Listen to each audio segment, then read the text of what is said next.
CNN. Senate Intelligence Chairman Richard Burr and his wife sold as much as $1.7 million in stock last month ahead of the sharp market decline that's resulted from the novel coronavirus global pandemic, according to Senate documents. 2 weeks later, the North Carolina Republican sounded a blunt warning in February about the dire impact of the novel coronavirus during a private event in Washington, according to audio obtained by NPR, which contrasted with President Donald Trump's public statements at the time that suggested the virus would disappear.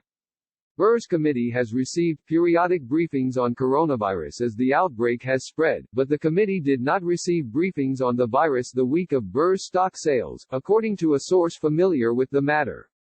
A week before his stock sell-off, Burr authored an op-ed with GOP Senator Lamar Alexander of Tennessee titled, "Coronavirus Prevention Steps the U.S. Government is Taking to Protect You." Burr has also worked on legislation aiding U.S. preparations for pandemics for years. On February 13, Burr and his wife sold between $628,000 and $1.7 million in stock in 33 transactions, according to Senate financial disclosure records. Burr and his spouse also sold between $80,000 and $200,000 of stock on January 31, and purchased between $16,000 and $65,000 of stock on February 4.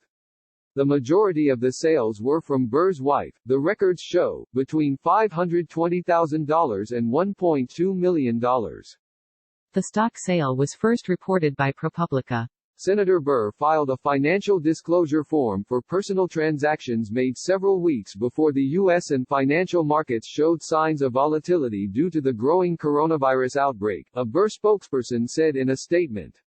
As the situation continues to evolve daily, he has been deeply concerned by the steep and sudden toll this pandemic is taking on our economy. There's no indication that the stock sales were made on the basis of any inside information Burr received as a senator, or that he broke any Senate rules by selling the stock. Congress passed the Stock Act in 2012 that made it illegal for lawmakers to use inside information for financial benefit.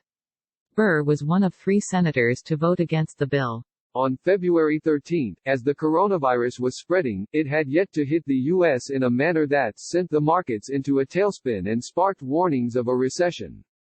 That day, the Dow Jones Industrial Average opened at 29,436. 10 days later, it began a downturn that sent the average down to 20,087, a loss of more than 31%. The average loss in the value of the stocks Burr sold from February 13 until Thursday has been about 39%, according to a CNN analysis. Global cases of coronavirus had topped 65,000 on February 13, the vast majority of which were still inside China. At that point, there were a reported 570 cases in 25 countries outside of China. The global death toll was nearly 1,500, all but 3 of which had occurred in China. 2 weeks later, the virus was spreading, but the president was downplaying the threat and predicting it would not have a large impact in the U.S. It's going to disappear. One day it's like a miracle, it will disappear, Trump said on February 27. And from our shores, you know, it could get worse before it gets better. It could maybe go away. We'll see what happens. Nobody really knows. A day earlier, Trump predicted the number of cases in the U.S. could quickly drop to 0. When you have 15 people, and the 15 within a couple of days is going to be down to close to 0, that's a pretty good job we've done, Trump said on February 26. Burr had a different message when he spoke the same day Trump said the virus would disappear to a private North Carolina State Society event.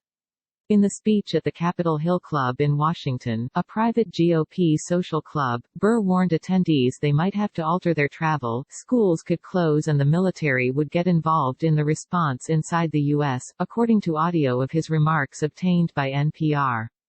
There's one thing that I can tell you about this, it is much more aggressive in its transmission than anything that we have seen in recent history, Burr said, according to the recording obtained by NPR. It is probably more akin to the 1918 pandemic. Burr continued, there will be, I'm sure, times that communities, probably some in North Carolina, have a transmission rate where they say, let's close schools for 2 weeks. Everybody stay home, he said. Burr responded to NPR's story in a series of tweets taking issue with the characterization of the event as being for donors. Attendees also included many non-members, bipartisan congressional staff, and representatives from the governor's office, he said on Twitter. Burr said that the message he delivered at the speech is the one public health officials urged all of us to heed as coronavirus spread increased, be prepared. Burr and his committee have been briefed on the coronavirus outbreak as it has spread, but Burr's February warnings were based primarily on his experience working on public health preparedness and pandemics, as well as the warnings already coming from public health officials, according to 2 sources. Vice President Mike Pence had just been tapped to lead the coronavirus task force. There had been increased warnings about the outbreak in Italy, and travel restrictions in China had already been in place for weeks. Burr is also an author of the Pandemic and All Hazards Preparedness Act, which was first enacted in 2006 and was renewed last year. Publicly, Burr did not issue such dire warnings about the coming impact to the U.S. due to the coronavirus outbreak, though he did talk about the need for the government to respond to the virus. Burr wrote the op-ed with Alexander on February 7 outlining the steps the U.S. government had available to combat coronavirus.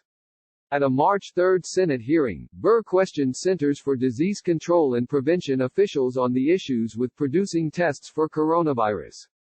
Senator Burr has been banging the drum about the importance of public health preparedness for more than 20 years. His message has always been, and continues to be, that we must be prepared to protect American lives in the event of a pandemic or bio-attack, Burr spokeswoman Caitlin Carroll said in a statement when asked about the NPR recording. Since early February, whether in constituent meetings or open hearings, he has worked to educate the public about the tools and resources our government has to confront the spread of coronavirus. At the same time, he has urged public officials to fully utilize every tool at their disposal in this effort. This story has been updated to include Burr's stock sell-off.